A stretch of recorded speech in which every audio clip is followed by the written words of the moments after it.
අයිබෝන් හැමෝටම ඉතින් මම මේ වීඩියෝ කතා කරන්නේ කොහොමද ප්‍රෝ රෙස්ලර් කෙනෙක් වෙන්න පුළුවන්.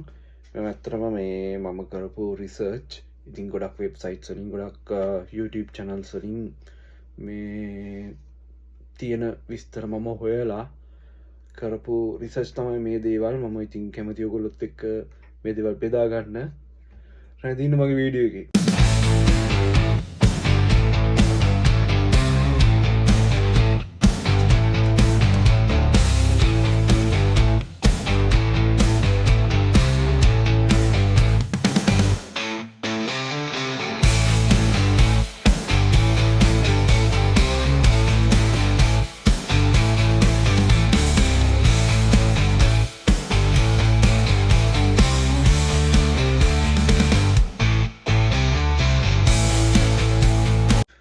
හරි මුලින්ම කිව්වොත් ප්‍රෝ රෙස්ලිං කියන්නේ ස්පෝර්ට්ස් එන්ටර්ටේන්මන්ට් එකක්.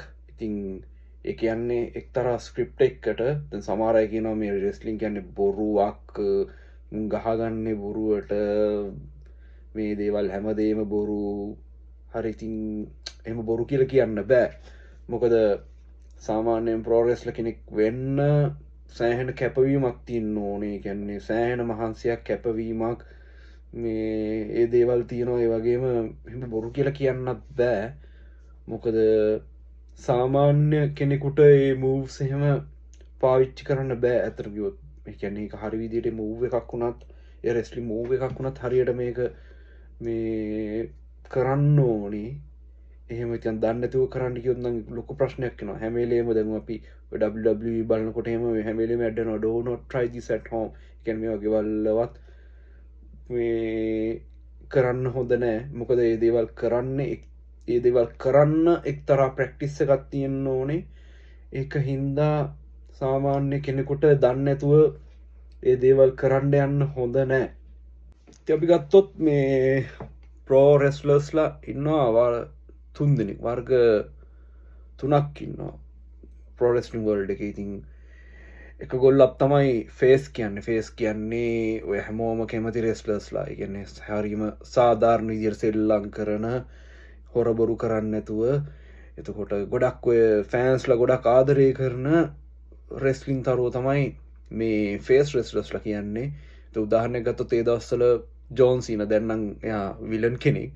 දැන් නම් එයා හීල් කෙනෙක්. හීල් කෙනෙක් මම දැන් පස්සේ කියන්නම්. අර ජෝන් සීනා හොඳම එක්සැම්පල් එක ගන්න පුළුවන්. රේ මිස්ටීරියෝ ඒ වගේ කට්ටිය තමයි ෆේස් සුපර්ස්ටාර්ස්ලා කියන්නේ. ඒතකොට හීල් කියන්නේ මේ දුෂ්ටයා. දැන් චිත්‍රපටයක උනත් විලන් කැරක්ටර් එක තමයි රෙස්ලිං වල හීල් කියන්නේ, දුෂ්ටයා.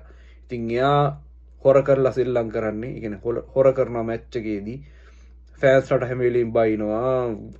එයාගේ ඔපොනන්ට් කිසිම රෙස්පෙක්ට් එකක් නැහැ. ඉතින් අර ෆෑන්ස්ලා අකමැති පුද්ගලයා, අර දුෂ්ටයා කියන පුද්ගලයා තමයි හීල් කියන්නේ.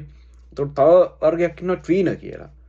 ඔය ඇන්ටි හීරෝස් කියන්නේ අන්න ඒගොල්ලොන්ට. ඒගොල්ලෝ අපිට හිතා ගන්න බෑ එයා හොඳ මිනිස්සෙක්ද, කියන්නේ නරක මිනිස්සෙක්ද, හීල් කෙනෙක්ද, ෆේස් කෙනෙක්ද කියලා. එයා දෙපැත්තටම නැති එක්කෙනෙක්. මට එක්සැම්පල් දෙන්න පුළුවන්. හොඳම එක්සැම්පල් එක තමයි බ්‍රොක් ලෙස්නර්. මොකද අපි දැකලා තියෙනවා බ්‍රොක් ලෙස්නර් ආව ගමන් හීල්ද ෆේස්ද කිසිම අදාළ නැහැ. හැම එකකටම ගහලා යනවානේ. සුප්ලෙක්ස් ගහලා F5 ගහලා විනාශ කරලා යනවානේ. සමහර ස්ටෝරි ලයින්ස් වල එයා වීරයා, සමහර ස්ටෝරි ලයින්ස් වල එයා දුෂ්ටයා. ඒ කියන්නේ හීල් කෙනෙක් එක්ක එයා මේ ෆියුඩ් එකක් ගියොත් එයා තමයි එතන වීරයා. ඒකෝර ෆේස් කෙනෙක් එක්ක මේ ෆියුඩ් එකක් ගියොත් එයා තමයි එතන දුෂ්ටයා. ඉතින් එයාට කිසිම අදාළ නැහැ. මචං රෝමන් රේන්ස් උත් ඔය පහුගිය කාලේ ඒ වගේ කැරක්ටර් එකක් තමයි. ඒත් වැඩි අනිත් හීල් කට්ටියත් එක්ක එයා හිටියේ නෑනේ. එයා හිටියාගේ බ්ලඩ් ලයින් එකේ එයාගේ සහෝදරයොත් එක්ක හිටියේ. ඉතින් මම හිතන්නේ රෝමන් රේන්ස් උත් එහෙම එක්කෙනෙක්. මට ෂුවර් නෑ 100%. බොහෝ විට රෝමන් රේන්ස් හීල් පැත්තට බරයි ඒ දවස්වල. ඔය ටයිටල් එක තියාගත්ත කාලේ. ඉතින් ඒවා තමයි මට දෙන්න පුළුවන් එක්සැම්පල්ස්. අන්ඩර්ටේකත් ඒ වගේ කැරක්ටර් එකක් කියලා කියන්න පුළුවන්. පහුගිය කාලේ මම WWE බලන්න පටන් ගත්ත කාලේ මම පොඩි කාලේ. ඒ කියන්නේ අන්ඩර්ටේකර් එච්චර අර ෆේස් සුපර්ස්ටාර්ස් එක්ක එච්චර නෑ. එයා අර ෆේස් විදියට වගේ හිටියට ඇත්ත ඔය ට්වීනර් කෙනෙක්. මොකද එයා ඔය බෙටිස්ටා එක්ක ෂෝන් මයිකල් එක්කම ඉතින් ඔය ෆියුඩ් ගියානේ. ඉතින් ඒ කට්ටියට තමයි ට්වීන කියන්නේ. හරි දැන් ඕගොල්ලන්ට අවබෝධයක් තියෙනවනේ ප්‍රෝ රෙස්ලින් කියන්නේ මොකක්ද, ප්‍රෝ රෙස්ලර්ස්ලා කියන්නේ කැටගරිස් මොනවාද. හරි අපි බලමු ප්‍රෝ රෙස්ලර්ස්ලා සාමාන්‍ය වෙන්න පුළුවන් කාටද කියලා. කියන්නේ කොහොමද මොකක්ද පාත් එක කියලා. ඉතින් මං කලින් කිව්වා වගේ මේවා මම තනියෙන් හොයාගත්ත රිසර්ච්. මම ප්‍රෝ රෙස්ලින් එක්ස්පර්ට් කෙනෙක් නෙවෙයි. මම ලංකාවේ ඉඳලා මේ රෙස්ලින් බලපු එහෙම කෙනෙක් මම නිකමට වගේ මේ රිසර්ච් බැලුවේ. ඉතින් මම ඕගොල්ලන්ට මම දන්න දේ කියන්න. සමහරට ඕගොල්ලෝ මට වඩා දේවල් දන්න ඇති මේ දන්නවන කමෙන්ට් කරන්න. සමහරට වැරදිත් ඇති. ඒක දන්නේ නැහැ. මම දන්න දේ මම ඕගොල්ලන්ට කියන්නම්. බොහෝ විට දෙයක් දැනගන්න ඕනි කෙනෙකුට මම හිතන්නේ ගොඩක් හෙල්ප්ෆුල් වෙයි මම මේ දෙන ෆැක්ට්ස් ටික. ඉතින් ක්වොලිෆිකේෂන්ස් කීපයක්ම තියෙනවා. කියන්නේ ප්‍රෝ රෙස්ලර් කෙනෙක් වෙන්න එක ක්වොලිෆිකේෂන් එකක් කියන්න පුළුවන්. ඕගොල්ලෝ ඔය මොකක් හරි ෆයිටින් ස්ටයිල් එකක් හදාලා තියෙනවා නම් අපි කියමු මාෂල් ආර්ට්ස්, බොක්සිං, එහෙම නැත්නම් මුවාතායි, MMA වගේ මොකක් හරි ඔය ෆයිටින් ස්ටයිල් එකක් ඔයගොල්ලෝ හදාලා තියෙනවා නම් ඒකත් එක්තරා ක්වොලිෆිකේෂන් එකක්. ඒක තමයි ඒක හොඳම ක්වොලිෆිකේෂන් එකක්. මොකද රෙස්ලින් කියන්නේ ෆයිටින් නේ. ගොඩක්ම කියන්නේ ෆයිටින් ස්කිල්ස් නේ. ඉතින් සමහරවිට ඔය සමහර අය ඔය මාෂල් ආර්ට්ස් මූව්ස් කරනවා, බොක්සිං මූව්ස් කරනවා. එතකොට ඔය MMA මූව්ස් එහෙම කරනවා. ඉතින් ප්‍රෝ රෙස්ලර් කෙනෙක් වෙන්න ඒ වගේ මූව්ස් භාවිතය අවශ්‍ය වෙනවා. ඉතින් මං හිතන්නේ බොහෝ දුරට ඔයගොල්ලෝ ඒ වගේ ක්‍රීඩාවක් කරලා තියෙනවා නම් ෆයිටින් ස්ටයිල් එකක් කරලා තියෙනවා නම් ඒක එක්තරා ක්වොලිෆිකේෂන් එකක්. ඒක ක්වොලිෆිකේෂන් එකක් මේ ප්‍රෝ රෙස්ලර් කෙනෙක් වෙන්න. අනික් ක්වොලිෆිකේෂන් එක තමයි ඕගොල්ලෝ මොකක් හරි ස්පෝර්ට් එකක් කරලා තියෙනවා නම් ඔය මේ ගොඩක් ශක්තිය වැය කරන. අපි උදාහරණයක් ගත්තොත් රග්බි, ඇමරිකන් ෆුට්බෝල්, ඒ වගේම පවර් ලිෆ්ටිං වගේ ඔයගොල්ලෝ ස්පෝර්ට්ස් කරලා තියෙනවා නම් ඒ වගේම ඔයගොල්ලෝ ෆිට්නස් මොඩල්, සාමාන්‍ය ෆිට්නස් මොඩල් කියන්නේ නිකන් අර ඇඟ එහෙම අර පෙන්ට්‍රෙක් කියන්නේ ඒගොල්ලෝ ඉතින් අර ජිම් මෙහෙම ගිහිල්ලා නේ වගේ ඒගොල්ලෝ හදාගන්න. ඉතින් ඇඟේ හයියක් තියෙනවානේ. ඒ කියන්නේ හොඳ ෆිට්නස් එකක් තියෙනවානේ මේ ෆිට්නස් මොඩල් කෙනෙක් වෙන්න. ඒ ෆිට්නස් මොඩල් කියන්නේ ඉතින් ඒ වගේ ස්පෝර්ට් එකක් කරලා තියෙනවා නම් මේ ඒකත් හොඳ ඇඩ්වාන්ටේජ් එකක්. මොකද ප්‍රෝ රෙස්ලින් කියන්නේ ගොඩක් ෆිට්නස් තියෙන්න ඕනේ. කියන්නේ ගොඩක් ෆිට්නස් තියෙන්න ඕන මේ ප්‍රෝ රෙස්ලර් කෙනෙක් වෙන්න.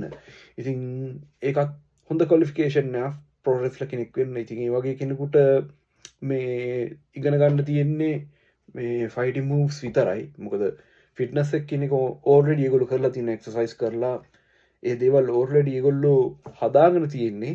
ඉතින් එක ක්වොලිෆිකේෂන් එකක් ප්‍රෝ රෙස්ලර් කෙනෙක් වෙන්න.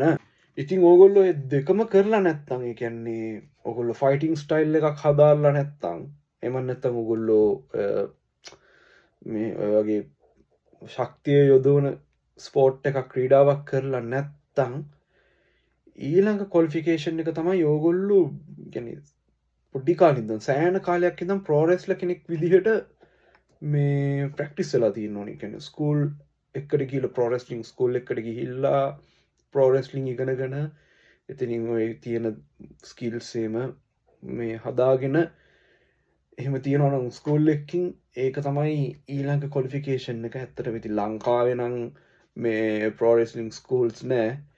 ඉතින් ලංකාවේ කට්ටියට යනවා නම් මට කියන්න තියෙන්නේ ඉතින් ඉන්දියාවේ තියෙනවා මේ ප්‍රෝ රෙස්ලින් ඇකඩමීස්.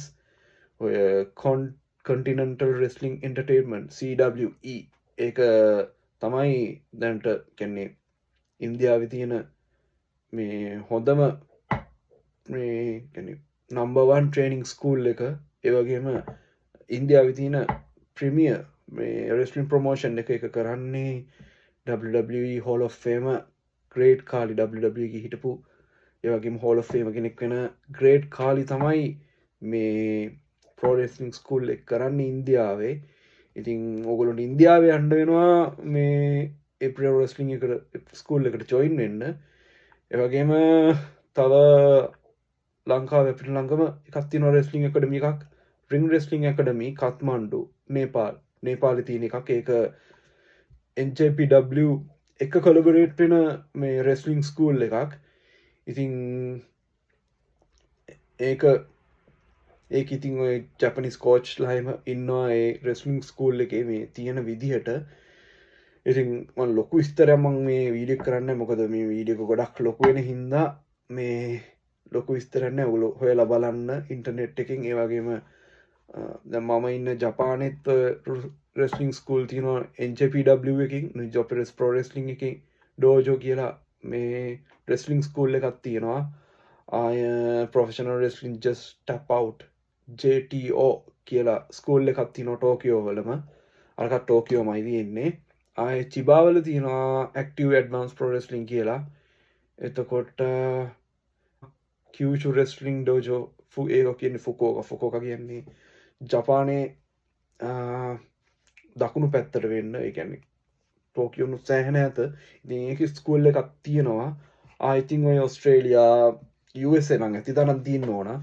ඉතින් ඔය ඕස්ට්‍රේලියා වගේ ඉන්න අය UK වගේ ඉන්න අයට ඕනම් පුළුවන් ඒ ස්කූල් වලට ජොයින් වෙන්න. සමහරවිට ඕගොල්ලන්ට මෙහෙමත් කරන්න පුළුවන්.